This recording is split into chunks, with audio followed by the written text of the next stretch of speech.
할렐루야. 행복한 정시 기도 시간입니다. 또 기도할 수 있다는 자체는 우리가 하나님과 동행하고 있다는 증거요. 우리 하나님 앞에 내가 순종하겠다는 뜻이고, 우리 하나님이 나를 지금 다스리고 정확하게 인도받고 있다는 뜻입니다.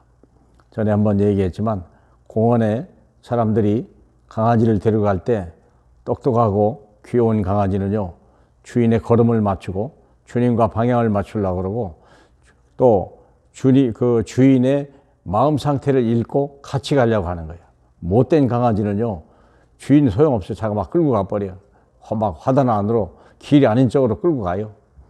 물론 따라가는 사람도 있습니다만, 어쨌든 우리는 오늘 행복한 정시기도, 제목은 복음이 희미한 시대.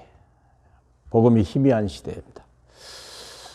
사랑하는 여러분, 복음은 우리가 생명의 빛이라고 그러지 않습니까? 그래서 이 복음이 희미해지면 세상이 어두워져 가는 겁니다. 어두운 세상을 밝혀낼 방법이 없습니다. 오늘 하나님의 말씀은 사도행전 2장 36절입니다. 그런즉 이스라엘 온 집은 확실히 알지니 너희가 십자가에 못 박인 이 예수를 하나님이 저와 그리스도가 되게 하셨느니라 하시니라. 아멘.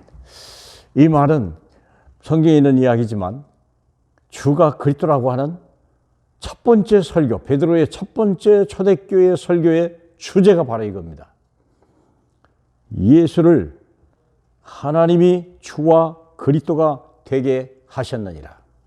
예수 그리스도가 내 인생의 주인이십니다. 우리는 그분의 종입니다. 그분이 내 길이요, 그분이 내 생명이요, 그분이 내 인생의 모든 해답이십니다. 그래서 우리 그리스도를 떠나면 모든 걸 잃어버리는 것입니다. 그래서 복음이 희미한 시대라 하는 말은 그리스도가 어쩌다가 선포되거나 그리스도가 아예 선포되지 않거나 거의 마지막 축도용으로 쓰임받거나 그리스도를 전혀 우리가 시인하지도 않거나 이러한 신앙생활을 하는 사람들이 생각밖에 많다고 하는 겁니다. 그래서 복음이 희미해버리면요, 예수가 그리스도다, 이게 복음이거든요. 모든 문제 해결하겠다, 그게 인생의 해답이요, 거기에 생명이요, 거기에 길이라고 하는 이게 희미해지면 어떤 일이냐, 세 가지 위기가 와요. 첫 번째, 교회 위기가 와요. 아시잖아요?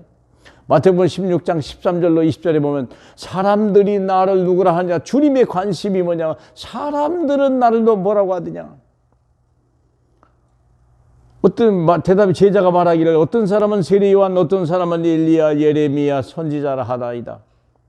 우리가 좋은 것 같아도, 훌륭한 사람 같아도 이들은 하나님이 아니요, 우리의 지도자가 될 수 없어요. 사람은 하지 못하되 하나님은 다 할 수 있더라. 우리가 이러한 제한적이고 뭔가 부족하고 이런 사람을 우리가 따라갈 수는 없잖아요. 그들의 말을 믿을 수는 있는 게 아니지 않습니까? 세례 요한은 사회 정의요, 엘리야는 신비운동이요, 예레미야는 궁율운동하는 사람이요, 선지자라고 하는 사람은 율법운동하는 사람 아닙니까? 자, 그렇다면 이것이 우리를 필요한 것이긴 하지만 우리를 살릴 수 있는 건 아니에요. 그래서 물어본 거예요. 너희는 나를 누구라고 하느냐? 주는 그리스도시요 살아계신 하나님의 아들이십니다. 바요나 시모나 복이 있도다. 이것을 알게 하니는 혈육이 아니요 하늘에 계신 너의 아버지시니라. 내가 이 반석 위에 나의 교회를 세운다. 이 그리스도가, 예수가 그리스도라고 완전히 고백된 그분이 지금도 살아계신 하나님의 아들이란 이 신앙 고백이 날마다 강단에서 선포되어야 되고, 여러분의 심령 속에서, 문제 속에서, 사건 속에서 늘 선포되어야 돼요. 그 고백되어야 되고요. 그래야 거기가 교회가 되는 거예요. 교회만 교회가 아니라 여러분이 집이 교회가 돼야 되고요, 여러분의 심령이 교회가 돼야 되고, 여러분의 직장이 교회가 돼야 돼요. 그래야 사는 거예요. 내가 이 반석 위에 나의 교회를 세우리라. 그럴 때 음부의 권세가 이기지 못할 것이고, 그때부터 하나님이 우리에게 천국의 열쇠를 주시는 응답을 받게 되는 거예요. 근데 복음이 희미하면 교회가 위기하는 거예요.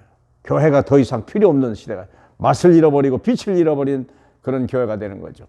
그러면 즉각적으로 나타나는 게 후대 위기요. 아모스 8장 11절 13절에 보니까 여호와의 말씀을 듣지 못하는 기갈이 온다는 거예요.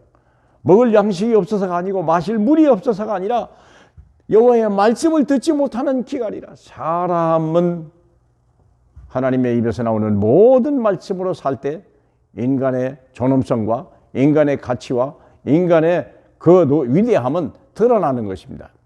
그래서 이들이 말씀을 구하려 돌아다녀도 얻지 못하는 이런 일이 되었어요. 누가 말씀을 주는 수가 없어요. 말씀을 찾아낼 수는 없잖아요. 말씀을 만들어낼 수는 없잖아요.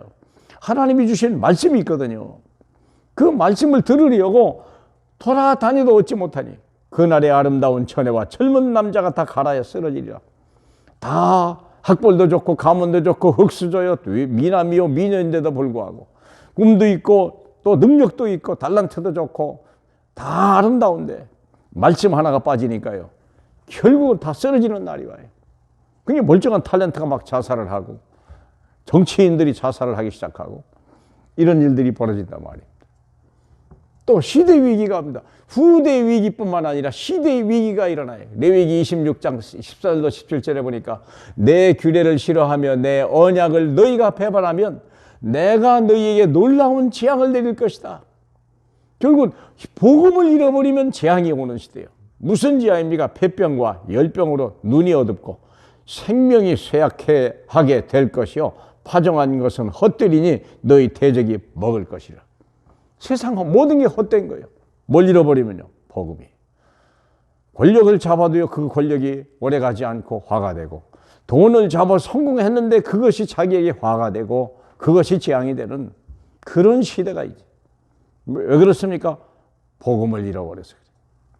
복음만이 생명이고 복음만이 길이요 복음만이 진리이십니다.